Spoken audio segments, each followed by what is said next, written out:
Hi, welcome to my religious history blog. Today's topic, the reliability of biblical texts. How many times have people said to you at some point or another, how can you trust the text of the Bible? It's so ancient, it's been it's been translated, and it was copied thousands of times until the invention of the printing press in the 15th century. So how can we know that the words printed in our text today are the words that were written 2,000 years ago? So today we'll take a look at the manuscript evidence that supports the text of the Christian scriptures. And down the road we'll do the same thing with the Jewish sacred texts. Our goal today will be to compare the oldest original copies that we have of the Christian scriptures with other ancient sources that we have for, say, Caesar or Plato or Aristotle. This chart will give you a little preview. Sorry, I know it's a spoiler. Note that we have more ancient copies of the Christian sacred texts than we do of all other early ancient books combined. The New Testament Christian scriptures are highlighted here in the blue stripe. And we'll come back to this later because I think it would surprise most people. So before we begin, let's go over some nomenclature. Because we're historical and we're non-judgmental, you will hear me use the term more often Christian scriptures rather than New Testament. Why? Because New Testament presupposes that the Jewish Hebrew scriptures are the Old Testament. This was part of the theology of the early church, that the New Testament had supplanted the Old Testament and represented the New Covenant. If you're not Christian, that denies then the validity of the Hebrew scriptures in and of themselves, which, according to Jews, is complete and whole. So we use the term Christian scriptures, although sometimes I'll slip and say New Testament. At the same time, we'll use the term Common Era or CE rather than AD, the traditional way of counting years. This is to some extent for the same reason. The Anno Domini, the AD, in the year of our Lord, was developed in the 7th and 8th century as a way of counting time once the Roman calendar was finally discontinued. And for the medieval monks that began the new process of counting, the most important event for them in world history was the birth of Jesus of Nazareth. So this chart represents the new, more objective way of counting time. And so the documents beginning in the 10th, 11th century read Anno Domini with the date, and it translates as in the year of our Lord, such and such day of such and such month. Again, the system is based on the notion that the birth of Jesus of Nazareth was the most important event in all of world history, which you're free to believe if you choose, if you're a devout Christian. But because this is a historical blog, we'll use CE, which stands for Common Era, and BCE, which stands for before the Common Era, rather than BC, before Christ. It's still using the birth of Christ as the beginning of the modern count, but at least we're not saying before Christ or in the year of our Lord. We're saying Common Era or before the Common Era. Okay, so let's get into the heart of the matter. This chart displays fundamentals about the Christian scriptures. You can pause here or you can just let it play as I speak, and this chart will reappear more than once.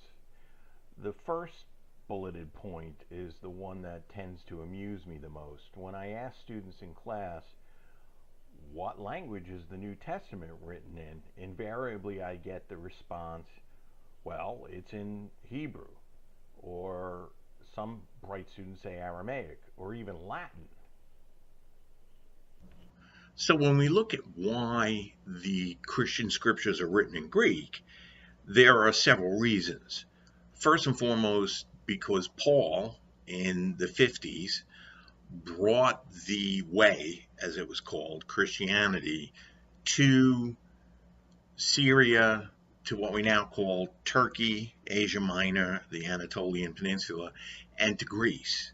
And the lingua franca, the common language of the Eastern Roman Empire, was Greek. And so to reach the largest audience outside of the Holy Land, the Christian scriptures were written in Greek. Another amusing point, at least for historians, because we have a dry sense of humor, is that there are hundreds of versions of maps of Paul's travels throughout the Near East. And cartographers twist themselves in knots trying to display all his journeys. The second reason is that the majority of the Christian scriptures were written after the destruction of the temple in Jerusalem in 70 CE by the Romans.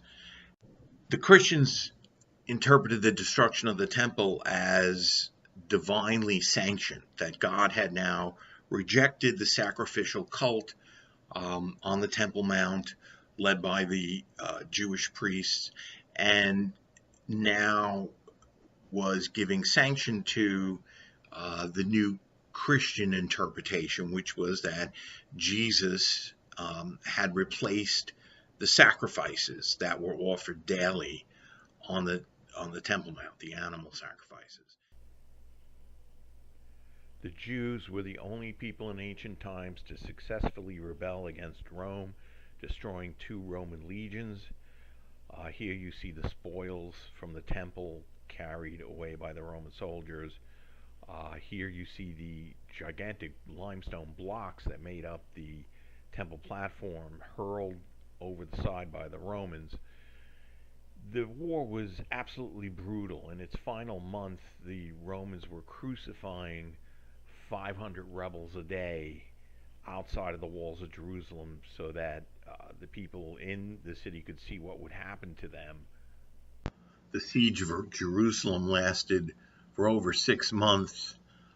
Scholars estimate about 500,000 people died during the siege, starving or being killed by the Romans, and the temple was completely destroyed.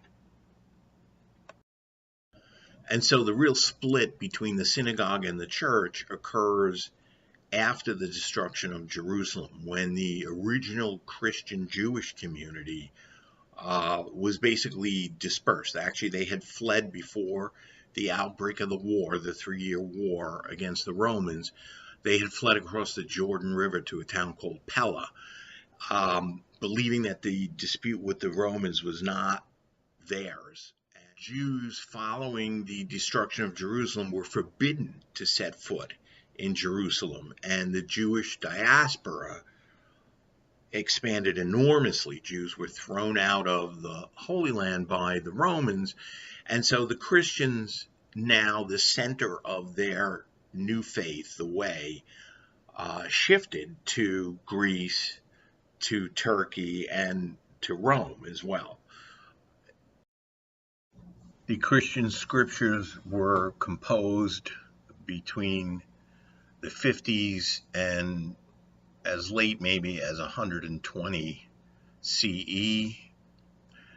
They consist of 27 separate books, and the earliest layer are the letters of Paul, which were written between 50 and 60 CE. Those are the oldest documents within the New Testament.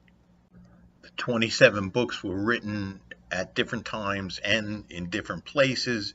They consist of 4 Gospels, the Acts of the Apostles, which is the early history of the church, Revelations, or the Apocalypse, and then 21 letters, which you can really see as essays, moral essays. The majority of them written by Paul, and then there are the so-called Catholic or universal epistles, 1 and 2 Peter, 3 letters by John, etc. And then, although all the books have an author traditionally attached to each book or letter, in actuality, the authors are unknown, and it's based on tradition. And of course, most people are interested in the Gospels. We know that the 7 Pauline letters were written by Paul, or at least were dictated by Paul, and then a scribe actually wrote them, and maybe changed a few phrases, etc. So there are ancient traditions that go back to the 2nd and 3rd centuries that say that Mark was a disciple of Peter, and that was the first gospel written, that Luke was a disciple of Paul, and Luke wrote the person, and again, we can't say that it's actually Luke, but the person behind the Lucan gospel is also the same person who wrote Acts, the early history of the church. Matthew was probably written by a Jewish Christian, probably in the region of Syria. It is the most Jewish in outlook. And there's an awful lot of dispute over the author of John. That dispute even raged in the 2nd and 3rd centuries. Which John are we talking about? Nowadays we call them, John the Evangelist versus John the Elder, and various other Johns possibly too. And then the last major point is that because the parchment was so precious, there is no punctuation whatsoever, no spacing between words or paragraphs. And so even if you knew ancient Greek, that would only be the first hurdle, because there is no space between each word, and so it takes years of study to learn how to read these. Now, these points were to some extent unknown during the Middle Ages, but if you remember your 10th grade history, if you went to high school in New York, you learned that during the Renaissance, scholars traveled all throughout Europe looking for ancient manuscripts in the monastic libraries. And in fact, the Northern Renaissance movement is known as Christian humanism.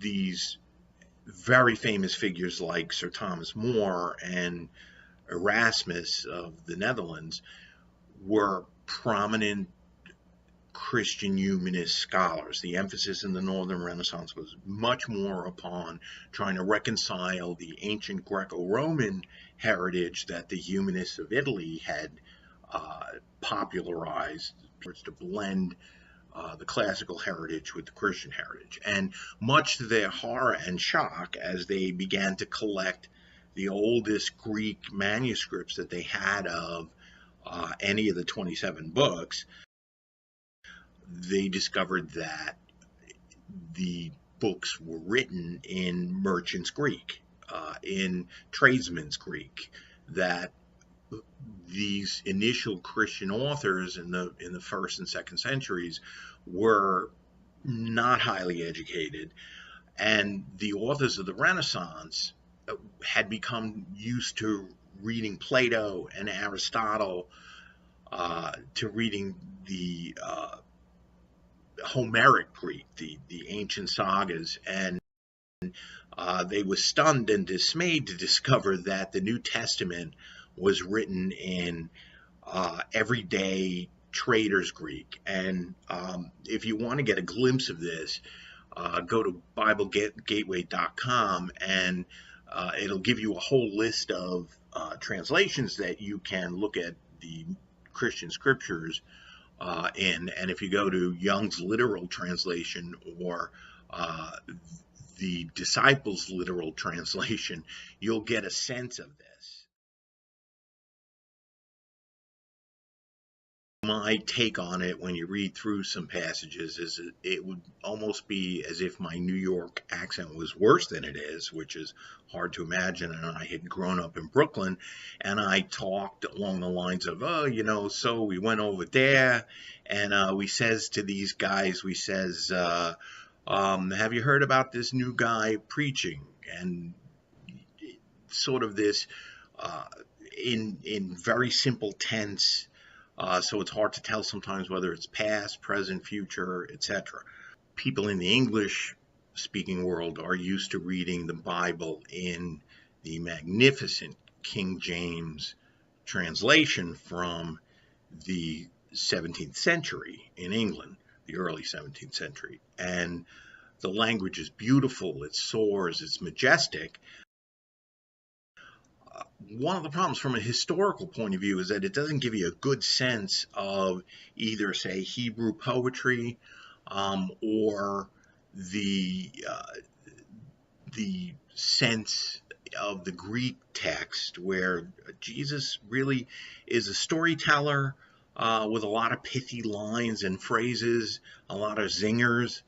And the King James Version has everyone speaking with these and thous and shouldest and wouldest and couldest. And it gives a very false impression of the ancient world. And, to the extent that people are shocked if they read even just a regular modern translation, let alone a literal translation, if the only Christian scriptures they've been reading are descended from the King James Version. And, it's a literary masterpiece that had an enormous effect upon the English language, but it gives a very strange impression of life in ancient Palestine. And, there's almost a tendency for Christians to think that Jesus spoke English and spoke in this archaic thee, thou, shouldest, and wouldest, rather than that Jesus spoke Aramaic. We know he had some education because, according to the scriptures, he read in the synagogue, and most Jewish males were trained at least to be able to read and participate in the synagogue services. But, his Aramaic would have been very down to earth.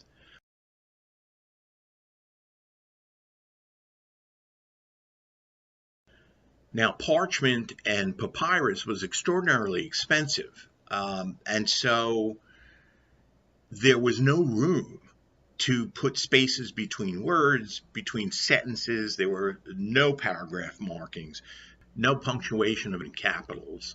And so for the scholarly experts, the paleographers who can actually read these early fragments of text that we have, it must be extraordinarily difficult because the letters just run along a line, the alphabetic letters, with no spaces between words and sentences. For the modern system of dividing the Christian and the Hebrew scriptures into chapter and verse, which immediately allows us to go to a specific reference within the text, they did not develop until much later. It was not until the 13th century that the chapters were added, and it wasn't until the 16th century that the verses were added. To the delight of all historians and religious scholars, the late 19th century and the 20th century were a bonanza for finding ancient biblical texts. The Dead Sea Scrolls, the Nag Hammadi collection, etc., etc. And we'll go into that in way down the road if you stay with my blog. Now, the 27 so-called books of the New Testament were written on separate scrolls of parchment and then passed around from community to community. By the 3rd or 4th centuries, as Christian communities began to gather various books of the collection together, they created a new format of book called a codex. So a codex was like a modern book in shape. Okay, it had a hard leather exterior and papyrus, actually parchment, in within the two outer covers, but it was actually large sheets of parchment folded multiple times to create the individual pages. And the codex, as a format, held up fairly well. And so um, we have a complete New Testament, Christian scriptures from the 4th century in the Codex Sinaiticus. Here is the original codex in the British Museum. Wonderful discoveries of the 19th century. This guy Tischendorf, wandering around the deserts, found a monastery in the Sinai Peninsula, and it had this ancient codex. And so we have a complete copy of the New Testament dating from the 4th century in the Codex Sinaiticus. And this is one of those great adventure stories. Here's St. Catherine's Monastery out in the Sinai desert. And then there's several others slightly later, the Codex Vaticanus, the Codex Alexandria, etc., etc. But even more importantly, our earliest fragments go back to the 2nd century, which, again, going back to the original chart as a sneak preview, which we'll go back to, we have nothing from ancient authors, whether it's the Greek plays, Thucydides and Herodotus, the Greek historians. We have nothing that goes back that far. And yet we have fragments of the New Testament that go back to the 2nd century, much closer in time to the actual original writings.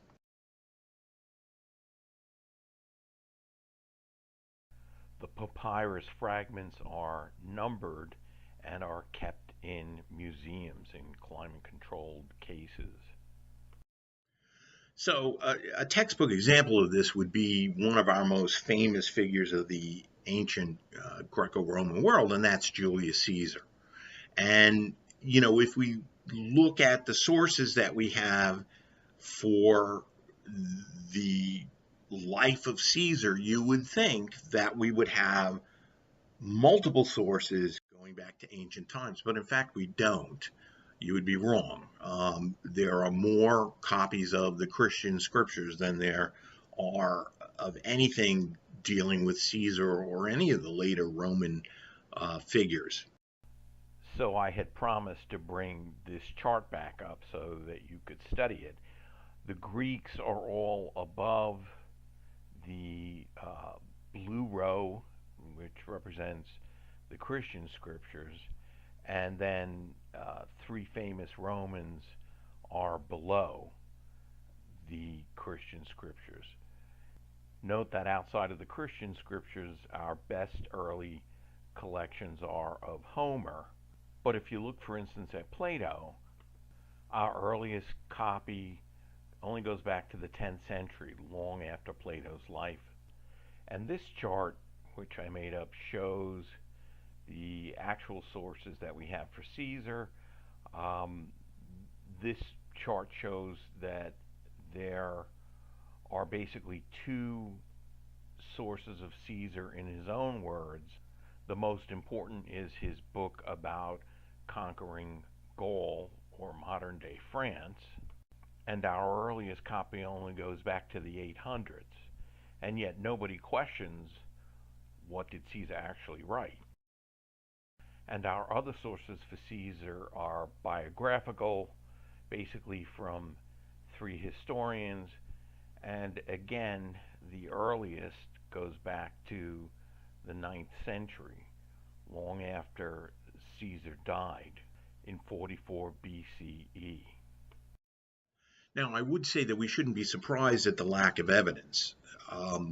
One of my favorite examples to use in class when people talk about, gee, was Jesus even historical? Did he even exist as a person? Which no reputable scholar doubts. One of the examples I like to use is Pontius Pilate, the governor of Judea for 10 years, coinciding with the trial and execution of Jesus. Pilate was a governor.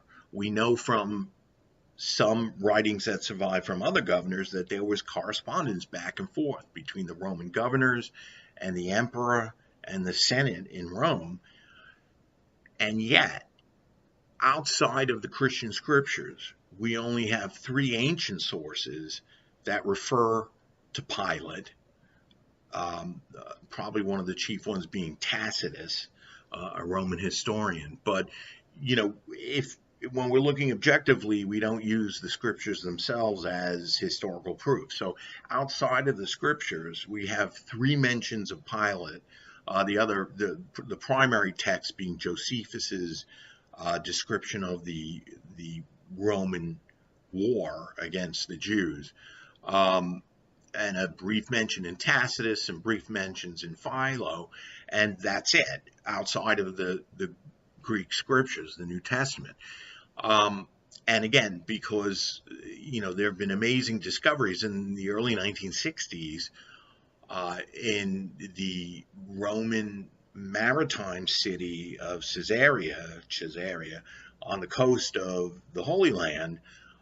They were digging, and they found ruins of a building, and they actually found the cornerstone, the original cornerstone of the building, and it had Pilate's name inscribed with the dates of his governorship. And that was the first firm archaeological evidence we ever had of Pilate. Outside of these references in three histories, which were not contemporary, they were written 100 or 200 years later, except for Josephus, we had no hard evidence until the 1960s that Pilate even existed.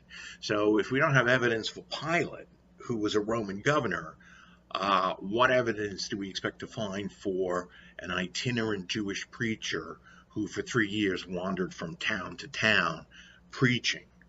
And again, I'm not denying the historical existence of Jesus. Far from it.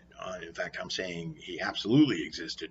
But when you make that comparison, and you realize that we couldn't even really prove much about a Roman governor, let alone a Jewish craftsman, who didn't engage in any correspondence as far as we know, you can see the difficulty. So it shouldn't surprise anyone that our sources for Julius Caesar are so slender. So, what's our overall point? Well, going back to my original statement at the beginning of this vlog, you will hear people question the reliability of the New Testament text on a regular basis, and yet nobody questions, say, the knowledge that we have about Julius Caesar or about Plato or about any of the other ancient. And again, to beat this point into the ground, we have so many more fragments and complete examples of the Christian scriptures than we have of any other ancient documents, and they're much closer in time to the lifespan of Jesus, 20 or 30 years of the lifetime of Jesus of Nazareth.